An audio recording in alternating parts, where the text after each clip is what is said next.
ሁለት ወጣቶች ጓደኛ ማቾች ናቸው። አንዱ ኢማኑ የጠነከረ ነው፣ አንዱ ዱርዬ ነው። ድንገት ቤት ቁጭ ብሎ እያለ ይላል አባት ደወለለት። ናፈልግሃለሁ፣ ለምን የሆነ ሰው አስቸግሮናል፣ ናማ አንድ እርምጃ ወስደንበት እንምጣ አለው። አባቱ ልውጣ ሲለው ልጄ ትሄዳለህ? መግሪብ ሰግዷል፣ ውዱ አድርግ፣ ተዘጋጅ፣ መስጊድ እንሄዳለን። አይ አስቸኳይ ጠርቶኝ ነው ልመለሳል። ልጅ ሩጦ ወጣ። ያ መኪና ይዟል። ልጁ ጋር ደረሱ። እሱ ወርዶ እንኳን አልተጋጠመው፣ አንተ ወርደህ ምተዋል። ሲደባደቡ ያ ማሸነፍ ሲጀምር ይሄ በመስኮት ቢላ ሰጥ። ይሄ ወጣት ቢላውን ተቀብሎ ሲሰነዝር ትቦውን ይቆርጠዋል።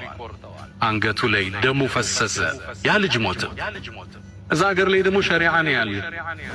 ሞት በሞት ነው የሚተካው። ይሄ ልጅ የሞት ፍርድ ተፈርዶበት እስር ቤት ገባ።